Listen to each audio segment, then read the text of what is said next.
गुरुपद कमल प्रणाम करी, बैठे आयसु पाई। विप्र महाराज महाजन सचिव सब, जुड़े सभासद आए। भरत जी गुरु के चरण कमलों में प्रणाम करके आज्ञा पाकर बैठ गए। उसी समय ब्राह्मण, महाजन, मंत्री आदि सभी सभासद आकर जुट गए। बोले मुनि बरु समय समाना, सुनहु सभासद भरत सुजाना। धर्म धुरीन भानुकुल भानु, राजा रामो स्वबस भगवानु।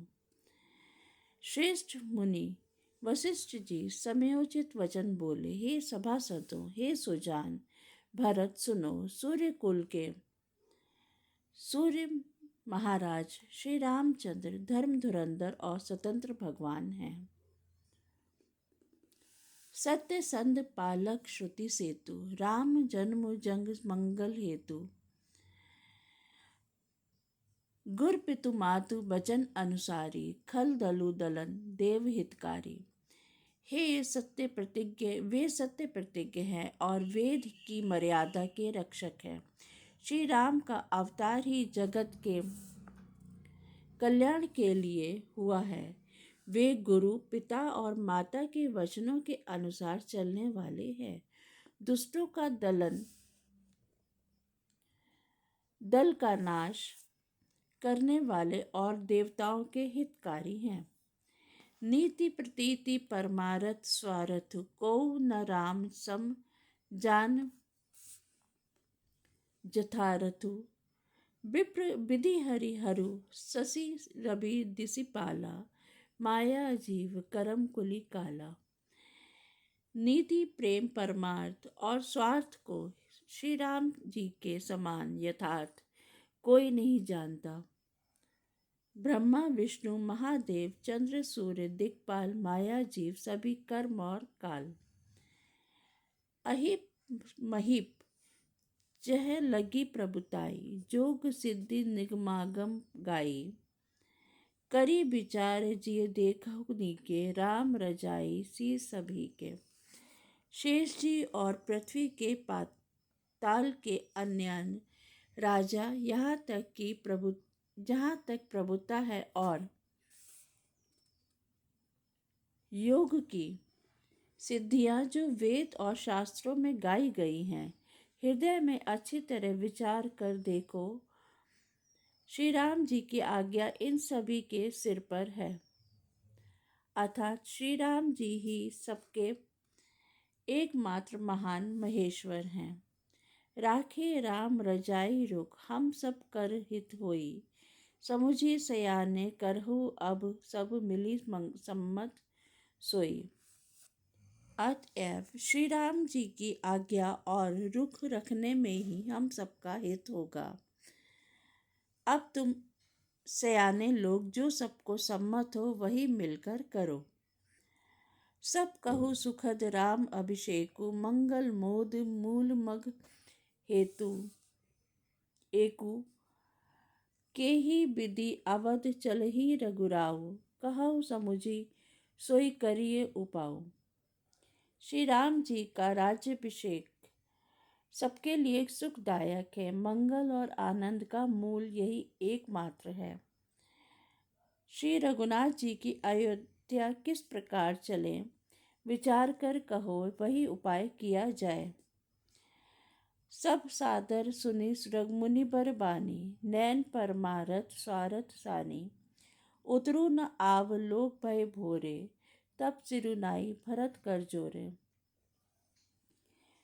मुनि श्रेष्ठ वशिष्ठ जी की नीति परमार्थ और स्वार्थ में सनी हुई वाणी सबने आदर पूर्वक सुनी। किसी को कोई उत्तर नहीं आता। सब लोग भोले विचार शक्ति से रहित हो गए। तब भरत ने सिर नवाकर हाथ जोड़े। भानु वंश भय भूप घनेरे, अधिक एक ते एक बड़ेरे। जन्म हेतु सब कह पितु माता, करम शुभाशुभ देई विधाता।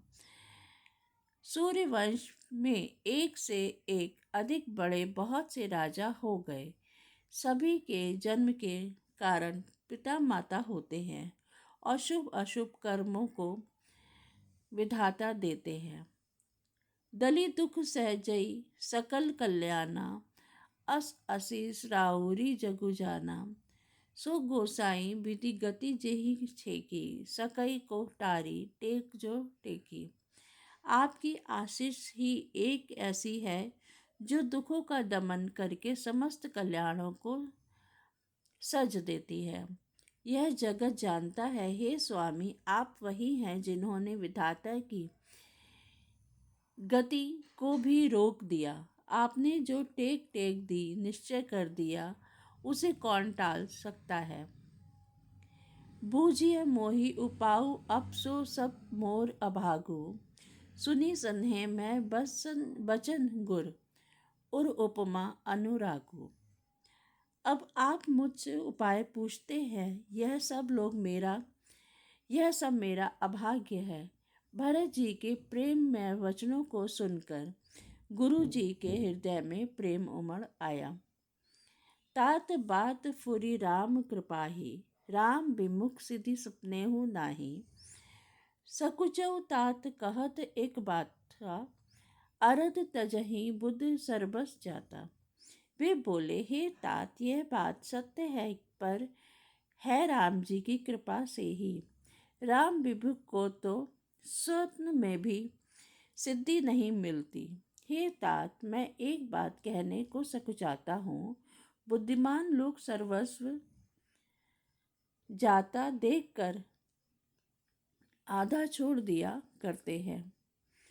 तुम कानन गवनऊ दो भाई, फेर अहि लखन सिय रघुराई। सुनि सुबचन हर्षे दो भ्राता, भे प्रमोद परिपूरन गाता। अतः तुम दोनों भाई भरत और शत्रुघ्न वन को जाओ और लक्ष्मण, सीता जी और श्री राम जी को लौटा दिया जाए। ये सुंदर वचन सुनकर दोनों भाई हर्षित हो गए। उनके सारे अंग परमानंद से परिपूर्ण हो गए। मन प्रसन्न तन तेजु बिराजा, जनु जिय राउ राम भय राजा। बहुत लाभ लोगन लघु हानि, सम दुख सुख सब रोवहि रानी। उनके मन प्रसन्न हो गए, शरीर में तेज सुशोभित हो गया, मानो राजा दशरथ जी उठे हों और श्री रामचंद्र जी राजा हो गए हों। अन्य लोगों को तो इसमें लाभ अधिक और हानि कम प्रतीत हुई, परंतु रानियों को दुख सुख समान ही थे। राम लक्ष्मण वन में रहे, भरत शत्रुघ्न दो पुत्रों का वियोग तो रहेगा ही, यह समझकर वे सब रोने लगी। कहि भरतु मुनि कहा सोत कीन्हे, फल जग जीवन अभिमत दीन है। कानन करऊ जन्म भरी बासु, एहि ते अधिक न मोर से सुपासु। भरत जी कहने लगे, मुनि ने जो कहा वह करने से जगत भर के जीवों को उनकी इच्छित वस्तु देने का फल होगा। मैं जन्म भर वन में वास करूं, मेरे लिए इससे बढ़कर और कोई सुख नहीं है। अंतर्जामी राम सिए तुम, सर्वज्ञ सुजान। जो फुर कहु त नाथ निज, निज कीजिए वचनु प्रवान। श्री रामचंद्र जी और सीता जी हृदय की जानने वाले हैं और आप सर्वज्ञ तथा सुजान हैं। यदि आप यह सत्य कह रहे हैं तो हे नाथ, अपने वचनों को प्रमाण कीजिए, उनके अनुसार व्यवस्था कीजिए। भरत बचन सुनी देखि सनेहु, सभा सहित मुनि भय विदेहु। भरत महामहिमा जल राशि, मुनिमति का ठाड़ी तीर अबलासी। भरत जी के वचन सुनकर और उनका प्रेम देखकर सारी सभा सहित मुनि वशिष्ठ जी विदेह गए, किसी को अपने देह की सुध न रही। भरत जी की महान महिमा समुद्र है, मुनि की बुद्धि उसके तट पर अबला स्त्री के समान खड़ी है। गा चह पार जतनु हिय हेरा, पावती नाव न बोहितु बेरा। और करी ही को भरत बढ़ाई, सरसी सीपी की सिंधु समाई। वह पार जाना चाहती है, उसके लिए उसने हृदय में उपाय भी ढूंढे, परंतु पार करने का साधन नाव जहाज बेड़ा कुछ भी नहीं पाती। भरत जी की बढ़ाई और कौन करेगा? तलैया की सीपी में भी कहीं समुद्र समा सकता है। भरत मुनि ही मन भीतर भाए, सहित समाज राम पही आए। प्रभु प्रणाम करी कीन, दीन सुआसनु, बैठे सब सुनी मुनि अनुशासनु। मुनि वशिष्ठ जी ने अंतरात्मा को भरत जी बहुत अच्छे लगे और वे समाज से श्री रामचंद्र जी के मन पास आ गए। प्रभु श्री रामचंद्र जी ने प्रणाम कर उत्तम आसन दिए। सब लोग मुनि की आज्ञा सुनकर बैठ गए। बोले मुनि बरु बचन विचारी, देश काल अवसर अनुहारी। सुनो राम सर्वज्ञ सुजाना, धर्म नीति गुण ज्ञान निधाना। मुनि श्रेष्ठ देश काल और अवसर के अनुसार विचार करके बोले, हे सर्वज्ञ, हे सुजान, हे धर्म नीति गुण और ज्ञान के भंडार राम, सुनिए। जय श्री राम।